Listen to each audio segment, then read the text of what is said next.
The huge Season 3 update to Warzone and Black Ops 6 has changed so many things in the game, and in my opinion, for the better. From just quality of life improvements, bug fixes, to the return of Verdansk, updated game mechanics and movement, it's been fantastic. Since there have been so many changes, as well as so many new and returning players, I thought I'd share with you all the complete best settings for Warzone and Black Ops 6 right now. These have been slightly tweaked and revised since the videos I released in the first couple of days of the new season, so they do slightly differ in some places to some of those individual settings I've done. That being said, hopefully just having all the best settings in this one place will be helpful to you all anyway, so you can have a one-stop shop to improve all aspects of the game. So first up, we have the best controller settings for Warzone, starting with the button layout. And for those of you that have watched my videos before, you'll know I'm a huge fan of Bumper Jumper Tactical. This button layout gives us the ability to do all of the different movement mechanics that we need to do in Call of Duty, the main ones being able to dive and jump and crouch and drop shot all seamlessly, and this allows us to do it without taking our fingers and thumbs off the controller, so we can still aim in while sliding at someone or diving around a corner and things like that. So it changes jump and mantling to the left bumper, whilst going prone and sliding is with the right stick. And then you can still throw your stuns and tactical equipment with A or X if you're on PlayStation, and you can still melee and put someone in a finishing move with B or O if you're on PlayStation. Now, for some people, this might be too much of a change and it might just be kind of annoying. If it's too hard to get used to for you, I recommend just going for standard old tactical. This is very easy to use, pretty intuitive, and you still have seamless control over the diving and sliding aspect. If you do play claw, obviously it's not too much of a problem, and if you do have a paddled controller, it's not so much of a problem either. Then as we come down to stick sensitivity, there has been an update with this where old numbers have now been replaced with newer numbers, which might be a little bit confusing. The reason they did this was to give players more control over their sensitivity and to give more transparency on the effect of their changes. Now, thankfully, your previously set sensitivity settings should still be in place, but check out this table for reference. So what was a sensitivity of 4, which is the default setting, is now 1.2. A sensitivity of 5 is 1.4, so now we essentially have sensitivity settings in between those previous values. So we can get like 4.5 now, which would be a 1.3. Now, hopefully that does make at least some sense to you. So I recommend going anywhere between 1.2 and 1.8, which in old terms would be between 4 and 7. This is the sweet spot for most people. Generally, the higher this number is, the better, as long as you're not missing your shots. But you shouldn't feel too ashamed if you can't play on like 15 or even 20 or anything like that. Many pros play on below 8. And actually, we'll come into a setting in a minute that is going to help your aim a little bit more, which can actually allow you to put your stick sensitivity up even higher. But just before we get into the rest of the settings, if you want to unlock the brand new Dark Matter, Abyss, and Nebula camos in Black Ops 6, or grind them extremely quickly in bot lobbies, be sure to check out Mitch Cactus. They're the biggest and most reliable in Call of Duty, which will help you grind out the weekly events, camos, and all the unlocks completely legitimately. You can enjoy highly discounted COD points at up to 80% off. They have over 10,000 verified Trustpilot reviews, and you can use code SPRING for 5% off. Okay, now back to the settings. Controller vibration,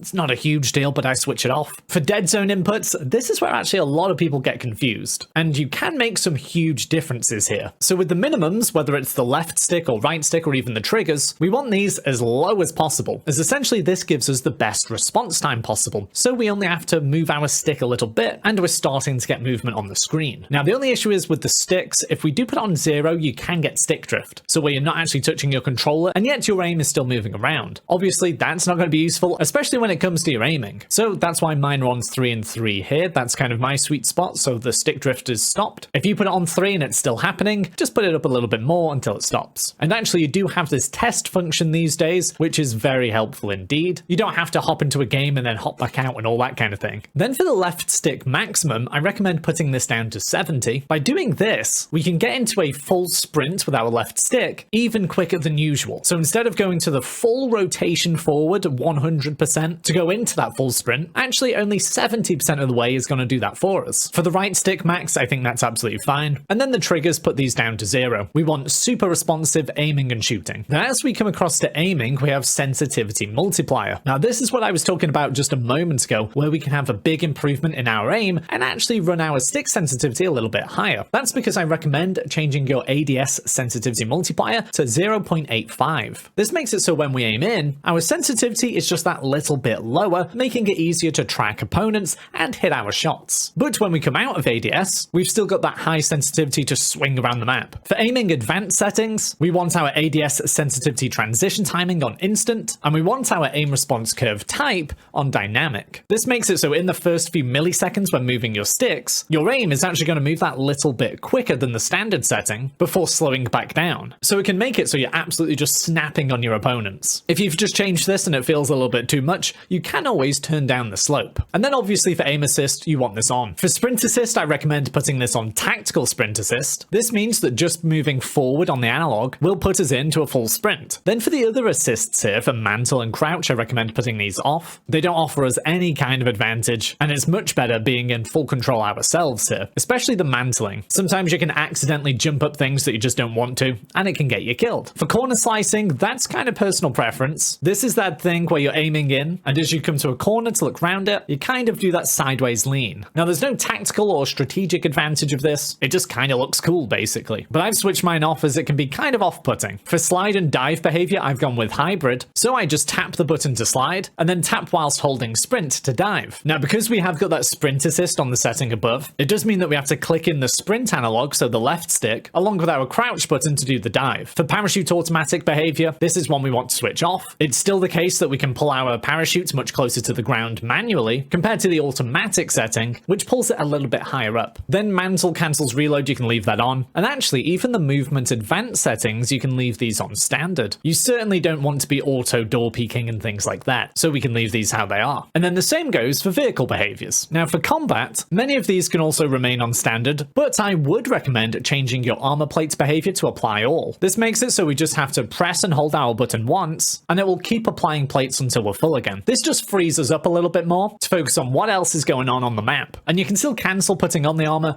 just by clicking the armor button once more. Again, these couple of settings are just fine on the standard, but for combat advanced settings, we do want to put our weapon mount exit on instant, and then interact and reload behavior on prioritize interact. If you are new, that's going to be one of the absolute key settings to get you moving around the map much quicker. So you just have to tap the button every single time to either open a door, open a chest, pick up a weapon, etc. For sprint cancels reload, I recommend switching this off. Because we've just put the settings on to go into our tactical sprint as quickly as possible, we don't want to be touching left on our analog a little bit and then it just constantly cancels the reload. That's going to be really annoying. In fact, you want to be killing people and then reloading as you're sprinting off somewhere. To cancel a reload, really you want to just YY, and that just refers to change your weapon and then change it straight back. So whatever button you have for switching to your pistol, just double click that and you stop reloading. And now we move over to the audio settings, beginning with the master game volume. Here I've gone with 90 as master game volume. The only reason I don't put it on 100 is that some people have reported getting distortion with very loud noises. So 90 works quite well. But that being said, you still can change your volume on whatever device you use, so most likely a headset, or even just a monitor or TV if you do play on those. Now for the breakdown, for the optimal settings to hear footsteps, technically we should go with 0 for gameplay music volume, but I've creeped mine up just to 8, just to add a little bit of theatre, but it's not too distracting. Then for dialogue volume, I've got mine on 40. This is so we can hear the narrator in the game shout some really important stuff, so stuff like people calling in a UAV or an enemy dropping in. Then for effects volume, I've got this on 100, so this refers to in-game effects, and that's exactly where footsteps registers. So obviously we want this to be as loud as possible. Then for cinematic music volume, you can put it on 0, but I've crept mine up just to engross myself in the game that little bit more. Then for enhanced headphone mode, I actually would switch this off. I've tried this off and on and off and on in different games. To be honest, it doesn't seem to make too much of a difference. If you are one of the people that paid for it, and you've got this kind of special mode that's currently locked for me, I have heard actually it's pretty good, but not too overpowered, so you by no means have to buy this to be able to hear people better, especially because actually it's pretty pricey. Then for the audio mix, I've actually gone back to kind of a classic setting here, and it really does add to the nostalgia of Verdansk and Warzone 1, because I've gone with headphone bass boost. Now this was kind of the go-to audio mix back in the day, and since they've reverted a lot of the audio and sounds throughout Verdansk, I actually think it fits well again. So we do get a tighter dynamic range, meaning the range in volume from really loud noises, say an airstrike going overhead, to the quieter noises like footsteps come together much closer. So the benefit of that is quieter sounds sound louder, and the louder sounds are brought more in check and sound slightly quieter compared to everything else. Now the negative side is you do get quite a bit of overlap, and some things can sound a little bit weird if that dynamic range is too tight, which kind of happens with Sucker Punch. But the good thing is with headphone bass boost, we have that tighter dynamic range, but also it enhances low-end frequencies as well. And you guessed it, footsteps register in those lower end frequencies. So actually it's pretty good. Then for mono audio, switch this off. This ensures that we do have stereo audio enabled, so we get directional sound coming to the left and right ear. So if someone shoots to the left, we hear them on the left. If there's an explosion on the right, we'll hear it on the right. For licensed music, that's very much up to you, but do know if you ever want to share clips or anything like that, and there's music playing in the game that's licensed, then you might actually get copyright striked if you ever wanted to share them online. For asymmetrical hearing compensation, I do recommend switching this on because we're going to configure some frequency intensities. Now we just spoke how with headphone bass boost, we want those lower end frequencies a little bit louder because that's where footsteps register. Well, we can actually configure the volume